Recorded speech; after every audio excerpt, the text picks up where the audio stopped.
नमस्कार दोस्तों, जय श्री कृष्ण। कैसे हैं आप सब? उम्मीद करती हूँ खुश होंगे, सुखी होंगे, संपन्न होंगे। जो भी हमारे व्यूवर्स हैं, सब्सक्राइबर्स हैं, दुनिया में जहाँ भी है, हमेशा खुश रहे, सुखी रहे और संपन्न रहे। दोस्तों, अगर हमारी जिंदगी में किसी चीज की कमी है तो समझिए आपने अपनी पिछली जिंदगी में या पिछले जन्म में उस चीज का अपमान किया है, उस चीज का अनादर किया है, या उस चीज का या उस रिलेशन का दुरुपयोग किया है। कई लोगों को मैं देखती हूँ, मैडम मेरा तो कोई नहीं है।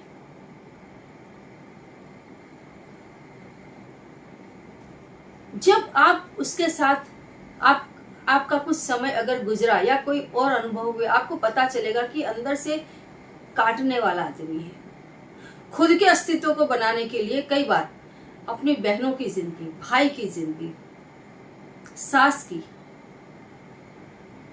ननद की, इनकी जिंदगियों से खेलते हैं। जहां जाएंगे उनके विरोध में बोलना, उनके प्लेस को कट करना, उनकी हित की कहीं, मतलब वो दूसरों को, चाहे कोई भी उनकी जिंदगी में कोई भी, उनको लगता है सगा भाई भी अगर उनके रास्ते आ गया, उनको लगता है कि नहीं ये आगे बढ़ रहा है, तो वो जहां नहीं है वहां जाकर के उसके विरोध में बातें करना। तो आपने हर रिश्ते के साथ क्या किया? अपने स्वार्थ में उसका अहित किया। अब ये रिश्ते आप चाहें कि आपको सेकंड टाइम मिलेंगे तो मिलेंगे? नहीं मिलेंगे। आप जिस रिश्ते के साथ गलत कर रहे हो, जो आप इस जन्म में कर रहे हो, ये अगले जन्म की आप कुंडली लिख रहे हो। हम कहते हैं हमारा शनि खराब है, हमारे ऊपर शनि तो न्याय का देवता है। वो तभी आते हैं जब आपके पाप के घड़े भर जाते हैं। पैसे हमारे पास क्या कभी आए ही नहीं होंगे? ऐसा तो नहीं होगा, लेकिन कितनी बार जब पैसे हमारे पास आते हैं, मैंने खुद कई लोगों को देखा है जिनके पास पैसे ज्यादा आ जाते हैं, वो अपनी सगी बहन, सगे भाई का, इवन कई जगह तो पति पत्नी तक का, उनकी अवहेलना करने लगता है, अपमान करने लग जाता है। यस, मैं तो कुछ हूं, मुझे लोग सेठ बोलते हैं, अरे मैं तो ये। दोस्तों, पैसे, लक्ष्मी, जो इंसान धर्म से चलेगा उसी के पास रहते हैं। कई बार ऐसा होता है, आप देखना, आप जिनके साथ रह रहे हैं, जिनके लिए आप खाना पकाते हैं या जिनके लिए आप कमाने जा रहे हैं, उनकी किस्मत बहुत पावरफुल होती है और उनकी किस्मत से आपके पास पैसे आते हैं। वो व्यक्ति आपके जीवन से हटा, मतलब पैसे गए। एक नहीं, हजारों घरों में एक केस मैंने देखे कि ये व्यक्ति घर में था तब तक पैसे थे, तो फिर घमंड किस बात का? आप किसकी किस्मत का खा रहे हैं, किसको पता है ना? आप किसकी किस्मत का खा रहे हैं? आपकी बहन की किस्मत का, जिसकी आपने सतत अवहेलना की, सतत जितना अहित किया जा सकता है उतना अहित। उस भाई का, जिसका आप जितना बुरा कर सकते थे उतना किया, या आपकी सगी माँ या सास का, जो आपके लिए एक देव स्थान में बैठे हुए लोग थे, उनकी कितनी अवहेलना। कई जगह मैंने देखा, कई जगह मेरी मम्मी बीमार है तो वहां जाकर के मम्मी की सेवा कर रही है, और सास 3-3, 4-4 साल पानी के लिए तरसती रही, जाकर के कभी पानी नहीं दिया। और ऐसी औरतों को मैंने देखा मंदिरों में जाकर के पूजा करते हैं, तरह तरह से घर में देवी देवताओं की पूजा करते हैं। मैं बोलती हूँ, देवी देवता कहाँ है?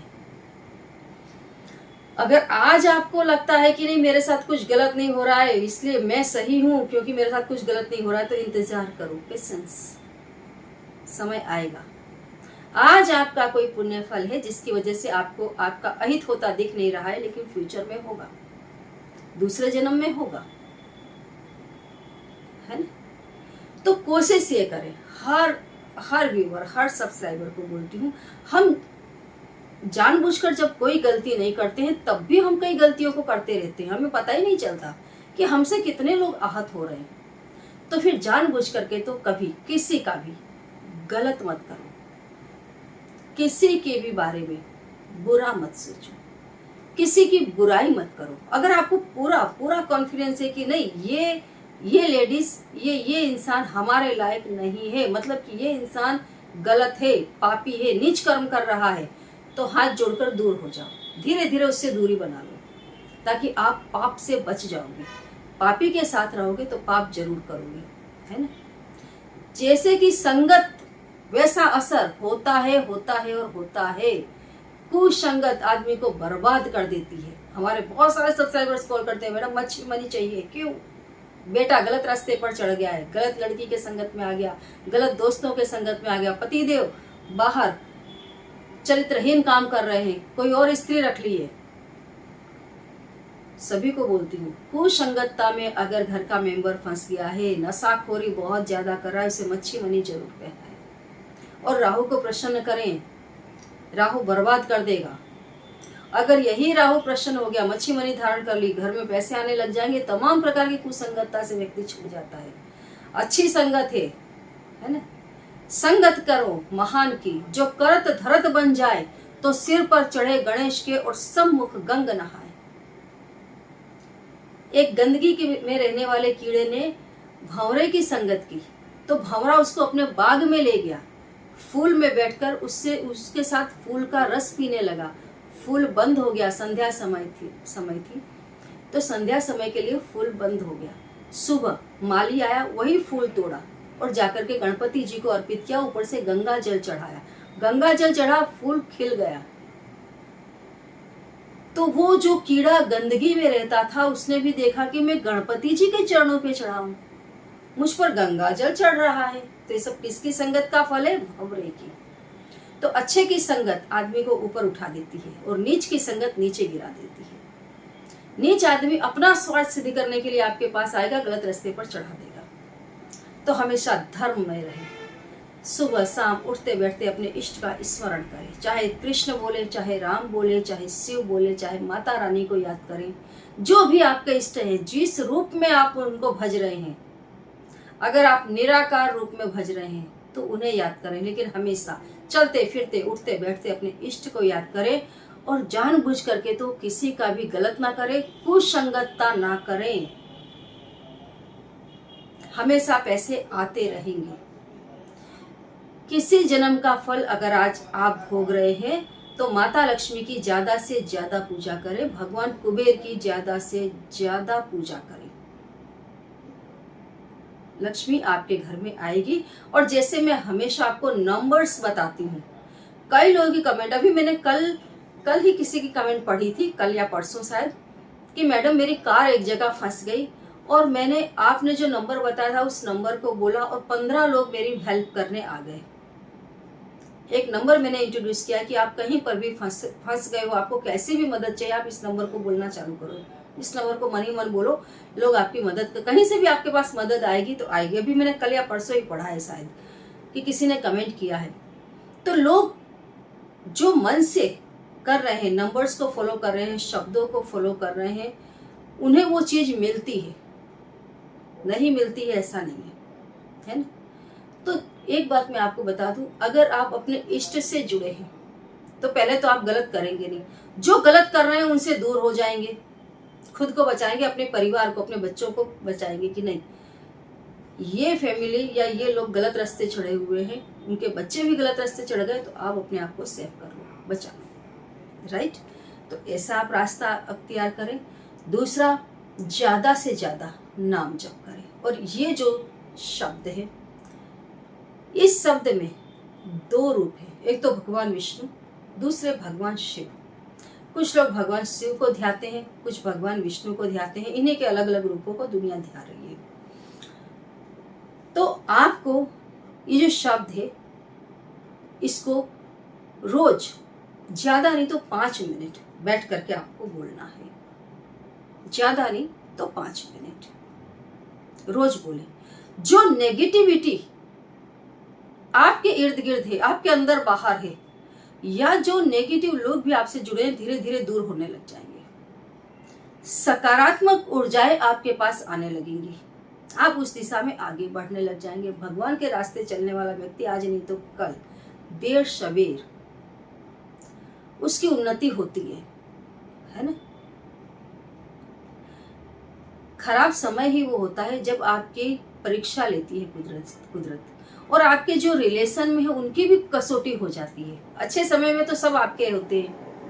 अभी हमारे किसी सब्सक्राइबर ने लिखा था कि मैडम बहुत तकलीफ है, भगवान को जो याद करता है वही दुखी रहता है। इसलिए ही ये वीडियो भी मैं बना रही हूँ कि नहीं, भगवान को अगर आप याद करते हैं, मैंने उसको आंसर भी दिया हुआ है जो भी कमेंट करने वाले हैं कि नहीं, धीरज रखो, सब ठीक होगा।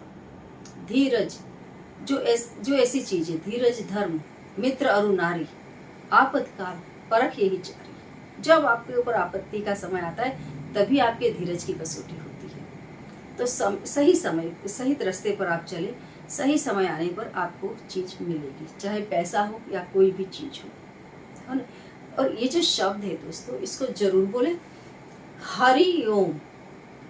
अब कई लोग बोलते हैं हरि ओम, आप देखो जब हरि छोटा बोलेंगे ओम, इसको बढ़ाएंगे। ओम शिव की साधना का रूप है, शिव का रूप है। घर में भी आप साधना में लीन हो जाएंगे, आप शिव स्वरूप होने लग जाएंगे, जिससे आपकी आध्यात्मिक ऊर्जा बढ़ती है और भौतिक ऊर्जा कम होती है। हरि ओम में आपको क्या करना है, हरि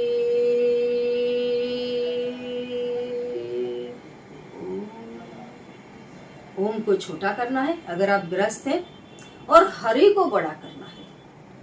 हरि शब्द को बड़ा करने से धर्म बढ़ता है, धन बढ़ता है, और उसकी रक्षा के लिए आपके अंदर आध्यात्मिक ऊर्जा भी बनी रहे, तो जो ओम है उसे भी साथ में बोलना है। तो हरि ओम में आपको हरि को जितना लंबा बोल सकते हैं उतना लंबा बोले, फिर ओम बोल दें। अगर आप आध्यात्मिक ऊर्जा ही बढ़ाना चाहते हैं, अगर आप गृहस्थ नहीं, आप सन्यासी हैं, आप चाहते हैं कि नहीं मेरी आध्यात्मिक ऊर्जा बहुत बढ़े, तो आपको हरि ओम, तो आपको ओम को बढ़ा देना है। लेकिन ये दोनों शब्द वो हैं जो आपको ताड़ देते हैं, ताड़ देते हैं। आप चाहें तो आध्यात्मिक उन्नति कर लें, आप चाहें तो भौतिक उन्नति कर लें। ये शब्द आपको दोनों ही तरीके की उन्नति देता है।